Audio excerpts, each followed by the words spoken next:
Well, it's Thursday night football, and you know what that means. NFL crossover.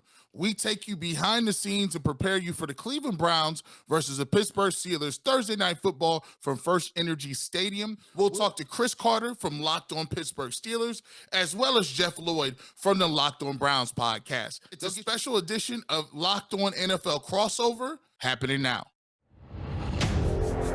You are Locked On Browns, your daily Cleveland Browns podcast. Part of the Locked On Podcast Network. Your team every day.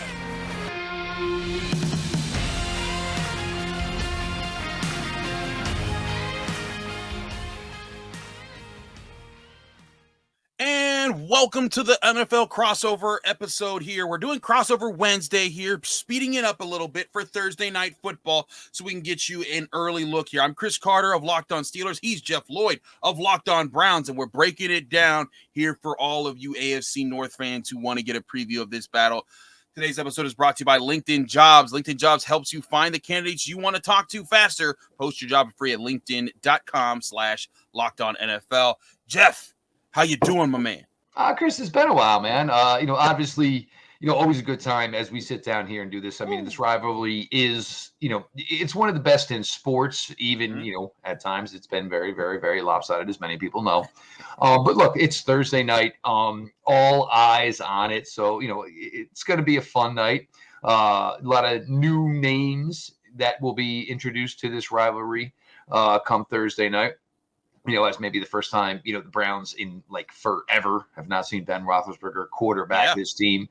So it's certainly going to be a fun one. I'm really, really looking forward to it. And like you said, both teams need it because, look, either team wins this game, it'll give, for Pittsburgh, it'll be 2-0 within the division. For the Browns, it'll be 1-0 with the division. And each one of these teams, regardless, walks out of that Thursday night, knows for the next 10 days, most likely they hold sole position in the AFC North. So it's a nice spot to be in for two teams that are still trying to find themselves this early in the season. I feel you in that, but tell me about, let's lead off with this. Tell me about where do the Browns find themselves right now? Because you see the injury scares. Clowney is already said to be out. Myles Garrett didn't practice on Monday or Tuesday, which, raised a lot of eyebrows. Joel Bitonio in the same boat. Are the injuries there for real? And what are the things that you're looking at the most for the Browns right now? First thing with the two injuries is if both players finished the game on Sunday, you kind of got to think that maybe this is like, Myles, nobody knows your body because, look, we ain't got doctors who can figure your body out. So, just let us know where you're at about, 5 o'clock on Thursday. Joe Bitonio, look, it's going to take 1,000 wild horses to take Joe Bitonio out of a Pittsburgh Steeler Cleveland Brown game in understanding, that this is huge. The Browns lost one last week that they probably most likely, who are we kidding? They shouldn't have. Any other way, there's no other way to slice it. They shouldn't have lost it. And I don't think Joe Bitonio is going to say, I'm going to tap out now, when this team really, really needs to pull this W out because the one we didn't get on Sunday. So I'm not that concerned there. As far as, some of the other things, it's been really good. The offensive side of the ball, look, Jacoby Brissett, week one, there was some rust there. And it looked like a guy who was teetering the way the Browns handled training camp as far as who is the number one quarterback. For me, we always knew it was going to be Jacoby Brissett. And if you gave Deshaun Watson $238 million, Deshaun figured out whenever you're ready to go and you're allowed to play, that's on you to be ready. I've got to get Jacoby Brissett ready to quarterback this team. The Browns didn't go that route. It was a little slow. Week two, a lot quicker, better, and more efficient. Took his first read. Found a way to get Amari Cooper more involved. Craziest thing for me, Chris, is to say the Browns offense is averaging 28 points a game. If I told anybody this going into this, Browns going to be 2-0. Well, the one thing nobody saw coming was the Browns defense giving up 27.5. The secondary struggles, it's inexcusable. That's all the way to put it. Your cornerbacks are both first-round picks. Denzel Ward has gotten a big, fat contract extension. John Johnson III is making a ton of money. Grant Delpit is a player the Browns have a ton of faith in. Martin Emerson, he comes in third down opportunities. Have been kicking Newsome down to play slot cornerback. Emerson has been solid to this point, even giving up a touchdown last week. Still graded out very well.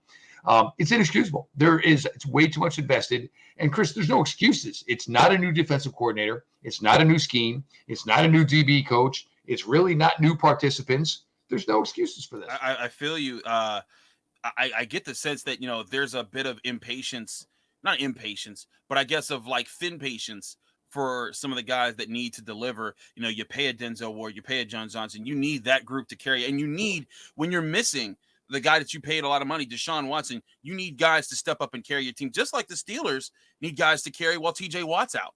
It's the same sort of situation, two big guys that are very important for these organizations, and neither are available.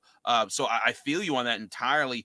As for the Steelers, I think it's a little different of a concern at the quarterback position. The Browns are waiting for Deshaun Watson's suspension, and the Steelers can pull the trigger anytime they want on the Kenny Pickett situation. All right, well, let's get to this, because this is where I want to go with this. No. Do you think this is Mitch Trubisky's last start? Because the ideal scenario is to go into a long period. I agree. And tell Kenny Friday morning, and because I think this is kind of similar to 2018 for the Browns when it was Tyrod Taylor, and everybody knew it was like, well, when's it going to be Baker? Their hand was forced, and ironically enough, it was week 3 on a Thursday night against the New York Jets. Tyrod Taylor got hurt. Baker came in, and then it was his show from there. But, like, for me, this really feels like – and I think it's going to be a little awkward for the guys, the skill players, because it's like, I'll do all I can for you, Mitch, but, I mean, it could be in the next play. It could be in the next 5 minutes. It could be in the next 5 days that you ain't the guy anymore, and it's going to be the Pickett era. There is a bit of that going around. Right now there's a big debate in Pittsburgh whether it's more of a Mitch Trubisky problem or a big Matt Canada problem. I think the tape makes it clear it's a Mitch Trubisky problem. I think there's been plenty of open guys that have been schemed open. There was a play against the Patriots where there was a rub route where it was perfectly designed. Both defenders run into each other. It frees up 2 receivers, and Mitch Trubisky threw at none of them. He runs to the side and then allows himself to get sacked inbounds when he slowed up, and that ran the clock out for the half in a 2-minute drill. He's made too many mistakes like that. And I truly do think this could be a situation where even if the Steelers found a way to win with him not playing really well, if he doesn't show any sign of growth, any sign of he can see the field comfortably, I do think you could see Kenny Pickett against the New York Jets in week 4, because it's going to be a long week. It's going to be, you have the full weekend and a full week to prepare for it. I think the biggest question is, do Mike Tomlin and the Steelers feel like he is ready for that moment? They want to protect him. They wanted to give him time to play. They also wanted to give Mitch Trubisky time to figure himself out. I think they wanted to see, hey, you're a veteran. We want to give you the respect of a veteran coming in here. But neither performance in my book has been satisfactory. I thought the first performance, you could give him a pass against the Bengals and say, well, you know what? The Steelers went in with a game plan to just not turn the ball over and trust their defense to win the game, which it did. But against the Patriots, they dialed up some shot plays and he just refused to take them. And I think that was the biggest problem there. So could this be the last time that we see Mitch Trubisky start for a Steeler? Maybe. If it was my book, it would be. I covered Kenny Pickett at the University of Pittsburgh for 2 years. And I think that man has a heart of a champion. I think that he can be a true leader in the NFL. But the Steelers, they like to take their time. They like to develop guys. They don't like to rush things, and that's on all things. They don't like to have knee-jerk reactions about coaches, about hires, about fires. They don't like to do any of that. So they might take their time on this. They might wait to the bye week to make this move. But it's becoming clearer and clearer that the move does need to be made at some point. Just not sure if they will pull the trigger after this week if Mitch Trubisky has another rough one. See, and this is where it's difficult, because this is kind of what the Browns went through last year. The Browns had 9 games where the defense gave up 16 points or less, and he came out on the wrong end of a lot of those games. Yeah. And if you're the Steelers, what would you do? 17-14 last week. You got to look and say, hey, Kenny Pickett get us more than 14 points? Because if Kenny Pickett get us more than 14 points, we're 2-0 right now. In a situation that maybe we didn't even think we're going to be in. So it's a really, really tough spot to be in. You don't want to rush him. But then again, Kenny is not your typical rookie, even though he is the, only first-round rookie quarterback drafted this year. But, I mean, nobody could have had a better scenario, basically, where it was like, well, pack your bags and we're going to move, and it's going to be 2 minutes across the street, young man. So we'll see the way it all works out and the way it all plays out. We're going to get into some matchups here on Crossover Wednesday. There which you go. used to be. Now it's crossover Thursday, but crossover Wednesday this week for Thursday night, First Energy Stadium. I think the last line we're looking at is Browns currently as a 5-point favorite. A lot of that's going to have to do with the way the injuries shake out over the next couple days. Jeff Lloyd, Chris Carter, key matchups, game predictions, final thoughts, all this stuff coming up. Thanks, everybody, for being along for the ride. Coming up in just a minute here on Crossover Wednesday. But first, we got to talk to you guys about LinkedIn. Now, if you don't know about LinkedIn, as you're gearing up for fall, if you're a small business owner, LinkedIn Jobs is here to make it easier for you to find the people that you want to talk to help you run your business on all cylinders. Create a free job post in minutes on LinkedIn Jobs to reach your network and beyond to the world's largest professional network of over 810 million people. Then add your job and the purple hashtag hiring frame to your LinkedIn profile to spread the word that you're hiring so your network can help you find the right people to hire. Simple tools like the screening questions can make it easy to focus on candidates with just the right skills and experience so that you can quickly prioritize who you'd like to interview and eventually hire. It's why small businesses rate LinkedIn Jobs #1 in delivering quality hires versus leading competitors. LinkedIn Jobs helps you find the candidates you want to talk to faster. Did you know every week nearly 40 million job seekers visit LinkedIn? Post your job for free at linkedin.com/lockedonnfl. That's linkedin.com/lockedonnfl to post your job posting for free. Terms and conditions apply. We're back here on Crossover Wednesday here on Locked On Steelers, Locked On Browns with Chris Carter. He's Jeff Lloyd. Jeff, let's talk about some matchups here. Take me through what you're seeing as far as big matchups for the Browns that you're looking forward to seeing. Well, look, I mean, and Chris, I know you've talked about this, and maybe this is difficult to judge right now. Harris is not playing probably at 100%. And Mitch Trubisky's not giving you everything you want. As I said, I think Myles Garrett's going to play in this game. And for the Browns, being without Jadeveon Clowney, look, that's tough. There's no way around it. Being without Chase Winovich has not been much of a factor to this point yet. Third-round rookie Alex Wright has played better to him this point, shown at least to be smart enough. And to his credit, look, Chase Winovich is the smallest DN in the room. Everybody else, these 6'5", 270 guys. Alex Wright's been impressive because even though he's not getting home, using the big frame, getting the arms in the air. So it's been impressive to see that. Isaiah Thomas played a little bit last week. He's the rookie 7th-round pick out of Oklahoma. That's been impressive. He's just a toolsy player. He's more like the headier player. But Isaac Rochelle, who had a fantastic summer for this team, is going to get a lot of reps Thursday night. He's a veteran. He's certainly got a calling card within this league. So, I do have some, I do have some still hope for this Browns, edge group. And, Tommy Togiai looks like maybe he's going to be a guy who's going to take a step up here and be a good part of this room. Jordan Elliott, there's flashes. Perrion Winfrey's going to be interesting. He's going to have to kind of prove himself this week. Definitely got himself in the doghouse last week here. But some thoughts here about, Browns defensive line. I know the Steelers. Chris, I see the post. I see where you're promoting things. I know you're a little confused here. Is it the skill? Is the offensive line not giving them what they need? Tell us what it's all about offensive line-wise.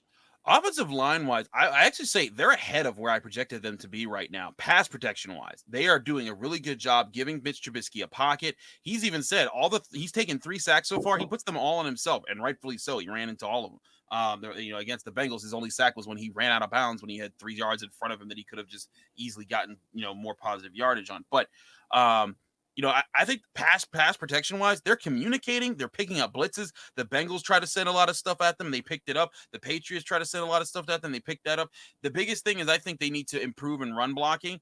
But also for Najee Harris, he has to improve in his vision. There's been times where he hasn't hit the right hole. And maybe part of it is because his foot isn't 100%. And as much as he says, oh no, I'm fine, I'm 100%. We've seen Najee Harris at 100%. The man's extremely explosive and just jumps out of the frame.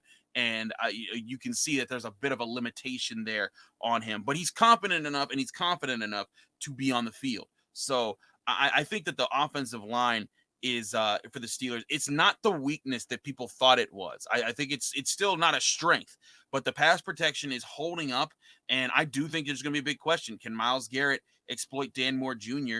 For big gains? Last year Dan Moore Jr. as a rookie was able to just survive at the position in those games. But the Steelers, they schemed up ways. And Mike Tomlin said, we better scheme up ways to help out our offensive tackles in this game, because if we leave them out there one-on-one, That's asking for the Browns' strength to get at that. And that was before, of course, that he knew that Jadeveon Clowney would be out for the week.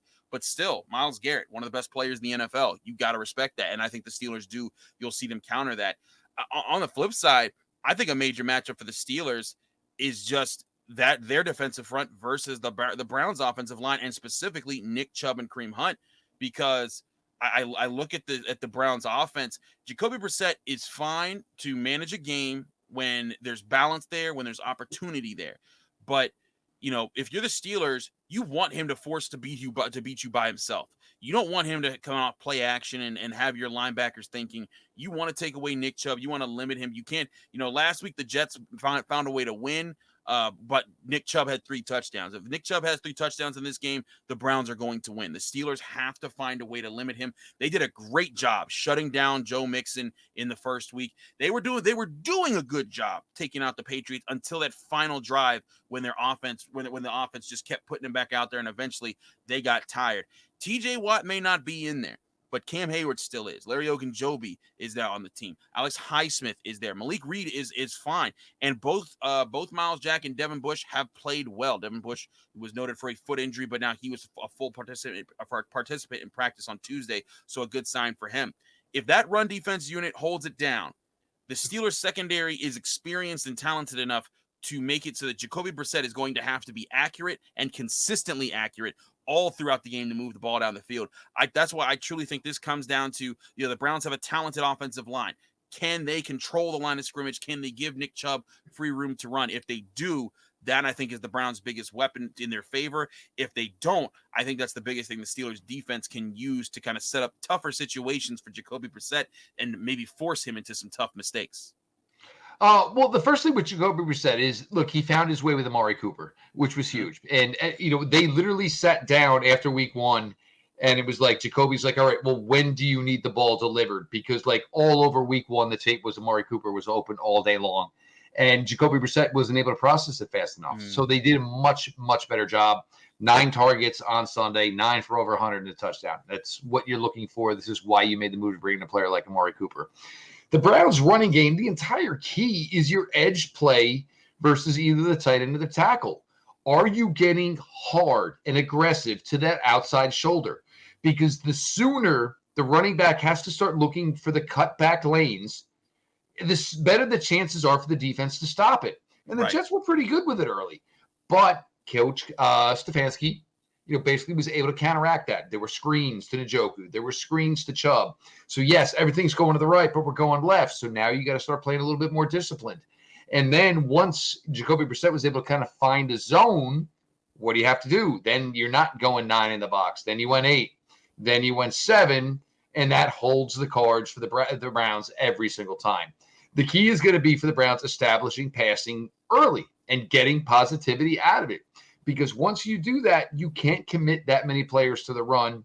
And whether it's Nick with this athleticism or Kareem, who loves kind of like the cutbacks, or even when guys are chasing after him, because Nick's going to get you tired chasing him, and Kareem don't care. He'll run through you. That's just his mentality. Like even his running back coaches said, we need him to be more patient. Well, it's been 2 years now you've been saying it. It's not going to happen. Kareem runs like a wild man, like his hair's on fire. So that's the key. And, look, Jacoby Brissett, it's about efficiency. And they still have not taken a shot play yet. And I'm not sure against Minkah Fitzpatrick this is the week you want to do it, unless you have something perfectly drawn up where, Minkah is, within 5 yards of the line of scrimmage. And this is one thing that still rolls over. It's still Stefanski. It was Baker. It was Jacoby. It's like, guys, are we ever going to let one rip? Because, you've got some guys out there who are capable of, making vertical plays. We know Amari Cooper's done it in the past. Donovan Peoples-Jones, that was his strength coming into this year before week 1 when he was 6 for 60 was just such an odd stat line for him. Anthony Schwartz, it's hard because week 1, he was involved. Week 2, they played the rookie David Belmore. So, we'll see how it works this week. But you got to take a couple of shot plays, man. You got to take some of the heat off of you. Look, even if you end up throwing it out of bounds, that's fine. You got to show them you're willing to do it. And it's still, after 3 years with the Coach Stefanski offense, it's something we haven't really seen yet. It's something that you need in an offense when You don't have you can live with that if you have a Josh Allen. Even though Josh Allen, he takes plenty of shots as well. But when you have a Can we quarterback, just say this real quick safely? Oh my sorry, go ahead. God, Buffalo is the #1 seed. It's Yeah, done. It's over. It's cooked. The chicken is cooked. I don't know They are how you can deal with ridiculous. that team. They added Von Miller. They lost in the playoffs, and they said, okay, let's go get the guy who helped the Rams win the Super Bowl last year. They look unstoppable. And now, granted, I've seen teams look unstoppable and burn themselves out, but they got a lot of different ways to beat you. And I think that's the toughest thing about how And 41 last night didn't even have Gabe Davis. It was ridiculous. So that being said, I do think that they're tough.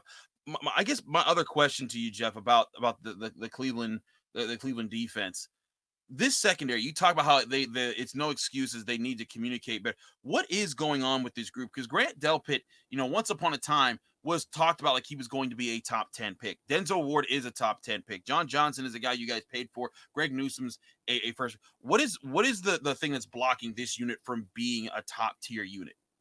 Well, there's a couple things. And one thing for me seems a little bit silly, and maybe it's not truly the case, but Anthony Walker wears the green dot. Look, if the issue right now is coverage and secondary, put it on John Johnson III. If the secondary is slow in what's going on, maybe they need the information as fast as possible. And literally, I mean, as John Johnson's telling it to the huddle, it could be like, a fist, elbow this way to the guys on the right, to the guys on the left. This is what we're looking for. This is what we're doing. But it's lack of communication, because there was one Brees Hall caught a touchdown right before halftime. Nobody covered him. And for me, it was obvious because the way the setup is outside guy corner, second guy safety or nickel, and then it was the back out. It leaves it on the linebacker, which was JOK. But the problem is why are we pointing fingers after it went down? Look, it's got to be I got it, all the communication seems to be after the fact. And once that happens now everybody's kind of outthinking themselves. Look, at the end of the day, there's the old line, you look at the back of a player's card. That's the player they're going to be. Those are the stats. Those are the type of player they are. But I think they're a little bit in each other's head. The way it was handled this week was poorly. It should have been a unified front. Look, a lot of miscommunication. There's no excuse for it. And, the way it was put down, and everybody, and look, it's always going to happen with any team. Oh, is there something more? Look, was it handled right? No. Does this team need to know that they absolutely have to play better? Like the mistake for the Robbie Anderson week 1 for the 75-yard touchdown, that was an aggressive mistake. So you kind of understand that one. But these things do fester, and this is where you end up some this week. And look, and some of it, if you're Joe Woods, look, we have money everywhere. First-round picks, second-round picks, free agent picks. Every now and then, let's go little man. I mean, look, and I think that's part of maybe some of the frustration, because Denzel Ward and Greg Newsome had a phenomenal game last year against the Bengals. And they're like, all of a sudden, we can't cover. I mean, and look, Garrett Wilson's going to be a star. We all know that. But I can't go man-on-man with a rookie. I can't go man-on-man with a Corey Davis. So I think some of it some of it needs to be predicated. Like what, this is what I like to play, but this is what I have. It's obviously, it's certainly something you got to keep your eyes on a short week. If it was a whole week, whatever you think, look, we can find a way to squash it. We can go through a million extra drills, an extra 15 minutes of tape. So look, this is what they've run. This is what we've seen this far. They run this 15% of the time in 3rd and long. Who's got who? You don't have that much time on a Thursday night game. So we'll see if it gets better. I think it will get better. Look, I mean, they're all talented. Cream rises to the crop, even when you have circumstances like as petty as they seems like they have right now. We'll certainly see if those circumstances carry over into Thursday night football. We got some final looks at like the turning points of the game and our final predictions of what we see coming up on Thursday night football for Steelers Browns. But first, we got to talk to you guys about betonline.net. Of course, betonline.net is your #1 source for all your betting stats and sports information. If you need to know about what's going on in the NFL and how to put money down, you go to BetOnline at any point in time. Find all the latest sports developments, league reviews, and news, including the NFL season, which is now hit week 3. All the actions right there. Also, Major League Baseball playoffs are warming up, and just around the corner is NBA and NHL. Best place to get prepared for all of that is BetOnline, your continued source for all your sports wagering information, from live betting to playoffs, esports, and more. Head to the website today. Use your mobile device to learn more about the trends in the action when you visit BetOnline, where the game starts. Back here on Crossover Wednesday, switching it up here for the Thursday night football game. It's Chris Carter of Locked On Steelers, Jeff Lloyd of Locked On Browns. Jeff, we've talked about matchups. We've talked about, questions as far as what teams are looking at, both these teams are looking at. Both are 1-1. Both need a win to put themselves at the top of the division for the week. But Jeff, give me what you think is the turning point in this game, like the where you think this game turns in the direction that's going to lead to the winner. Give me your final score and prediction and how the game plays out. I think because of the desperateness of this, I think the Browns are going to find a way to pull this out. I think, and look, Mitch Trubisky, it's either I don't make a decisive decision, and then when I do, I make the wrong one. I mean, until his time in Pittsburgh, and even week one, give him credit because, his overtime drive was fantastic. He went out there and did what he had to do.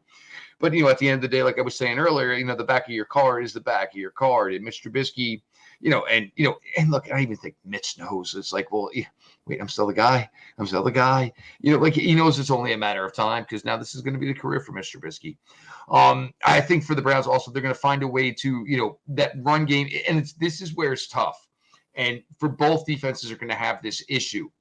If we're beat up and tired because it's a short week, and we know this on the defensive side of the ball for both teams, what usually wins as far as running the ball? The offense is going to win because you know what you're doing. It's harder to, and I think for the Browns, look, the Browns still have Dearness Johnson. Hasn't taken a snap yet this year. Maybe they'd be in a position where they can dress him this week because they have a need. Like, they didn't need to do it in the past. Jerome Ford, so they have a couple of weapons in the running game who could be 100% fresh going into this that they can exploit if they want to. I think it's going to be, look, the Browns winning a game right now by, anything other than a point is something I will never predict. Cade York, the kicking has been fine to this point. Missed an extra point last week. Yeah, we understand the way it all worked out. But that was the, in the mountain of things that went wrong, closing that out. That was the least of it. But I think the Browns will win a close one here. And, I think it's either going to be that Mitch Trubisky doesn't try hard enough to make a play, or Mitch Trubisky tries too hard to make a play. And now you kind of have this is where it's going to be difficult for him too, is you got a pissed off Brown secondary. They're fired up because like people are talking about them like they ain't good. And, I'm sure that's certainly rubbing some guys within that locker room the same way. Now kicking it Pittsburgh wise, Harris, we know there's a little bit of an injury, and everybody, look, nobody is 100% going to a Thursday night game. Right. Not even stinking close. So for what Harris is probably going to do Thursday night is, just shows where he's at mentality-wise as far as his commitment to his organization. It's impressive. What's something that you think you might be looking at or something that can make a difference as far as how this one goes out? I think the biggest thing for the Steelers is their defense has to get back to the business of creating turnovers. And I know that's tough for people, they're going to say, well, there's no TJ Watt, so that's a really rough situation. But I think this is a game where if you can find a way to stop the run, if you can, again, take care of Nick Chubb and Kareem Hunt and Dearness Johnson and make it so that they just can't crush you, I think this becomes a different kind of a game, and it allows the Steelers to force turnovers because this is a different defense than last year. Last year they ranked dead last in run defense. Myles Jack has really boosted up the linebacker position. Devin Bush has really improved at the linebacker position. Larry Ogunjobi is not the third and fourth string defensive tackles that the Steelers were rolling out last season. Alex Highsmith has improved. And granted, no TJ Watt is a big burden to carry, but Malik Reed is. But no Jadeveon Clowney. So for this, that's kind of like okay, well, you lose something, I lose something. Well, I'd gather that the Browns would take that trade every day of the week. If that's like giving up a queen for a rook in chess a bit there. Jeff is giving me the motion there. But point being, but the Steelers' run defense is a little bit better than I think people are ready to give it credit to TJ Watt. And I think what you're going to have here is going to have a game where both teams are trying to not make the first mistake. And I think that was what happened last week. And last week, crazy enough, it wasn't Mitch Trubisky that made the killer mistake. He just didn't have a great game. Gunnar Olszewski fumbled a punt, and that put the Patriots in the red zone, and then they capitalized in taking that into the end zone, and that was the winning score. If they don't get that, the Steelers might win the last week. I don't think that they have that kind of bad luck twice, but I think it's a similar situation. You know, with 17-14 for the Steelers in a loss last week, I predicted that they would win 16-13. I'm saying a similar thing here. I'm going to go 20-17, 2014, like in that range. They come out with a close win, but I don't blame you for picking the Browns. I think this is a toss-up game in a lot of ways. Both teams Neither one of us are making this pick with much confidence. Yeah, this is like I think this could break this certain way. But both teams have their strengths, and I think it'll be about who can assert their strength faster in this game to force the other to make a bad play or make a mistake, or just take advantage of the mistake made, because like the Patriots didn't force Gunnar Olszewski to fumble, he just fumbled it, and then they were able to capitalize on that moment. And sometimes it just comes down to that. So I'll be curious to see how both teams handle it and which quarterback takes like the first big shot down the field. But I can assure Browns fans, there hasn't been any real shots taken by Mitch Trubisky as far as quarterbacking goes. And he's got if you were a fan of Don Coryell at any point in your life, this is not going to be the game for you. No. This is going to be 80s football, but the bad 80s football, like the when it's just lots of 3 yards and a cloud of dust type of stuff here, with probably over under 12 punts. I'll take the over. I'll take the over on 12 punts. I think it could be there. I don't even know what the over under as far as the the total points scored in this game, but whatever it is, I'll probably take the under because I just don't think it's going to be great there. So there you have it. Jeff says close win Browns. I say close win Steelers. Neither of us have this being a high scoring affair. I think it's going to be an interesting matchup either way, because both of these teams need this win, and both of these teams have marquee faces on their roster that the NFL wants to pay attention to. So it's going to be a fun one either way. Jeff, it's always awesome to do our crossovers with you, man. We look forward to doing it again later in the year when these two teams meet. Hopefully they're both a lot healthier by then. Let people know they can find you, follow you, and get more of your work. Well, as everybody knows, as far as part of the Locked On Podcast Network, Locked On Browns, YouTube now, probably since about May, the growth there has been fantastic as we, everybody here at the networks just takes these shows to the next level, wherever you get your podcasts. Of course, follow, subscribe, at Jeff_LJ_Lloyd, Chris Carter at Carter's Critiques. And the thing is, we get to do this, but like within division, like it's a whole different ball game here now. Like some of these hosts that we have here, we may talk in passing once every couple of seasons, and that even might be through a message or whatever. But through the AFC North, like Chris is like family, the boys over Locked On Bengals, little brother, Mr. Ostreicher down there in Baltimore. I was going to say, you're just going to leave out Kevin like that? Come on, man. Oh, we ain't going to leave out Kevin like that. And it's always awkward when we're all in the same room and we got Kevin with us, because Kevin's a little more subdued than everybody else. So, but we have a blast here. And, the fact that we all do this, for a gig and they take care of us like they do, it's fantastic. But, we all just have a ton of fun with it. And look, it's Browns and Steelers. It's Thursday night football. Everybody's going to amp it up to be a lot more than it is. And hell yeah, man, as you kick off to your weekend here, it's September, the good weather's, slowly dissipating away. Great way to start a weekend here. Make sure you listen to Locked On Steelers Friday morning, Locked On Browns Friday morning. So we're going to go late now. We got all the content you're all going to want. Absolutely. Do check out both shows, Locked On Steelers, Locked On Browns, to get all of your Steelers and Browns updates. We hope that you enjoyed the show. I'm Chris Carter, host of Locked On Steelers. He's Jeff Lloyd, host of Locked On Browns. You can follow me on Twitter and Instagram at Carter Critiques. You can also read my work at the Pittsburgh Post-Gazette, where I cover University of Pittsburgh's sports teams. We got Pitt football. They got Rhode Island this weekend. I'd bet the over on that one. I think that they're going to trounce those guys, but it'll be interesting once they start ACC play. Jeff, thanks for doing this again. Check out both our shows. It's going to be a fun one Thursday night. And again, we will have both our episodes up as soon as we can after these games are over. It'll be fun.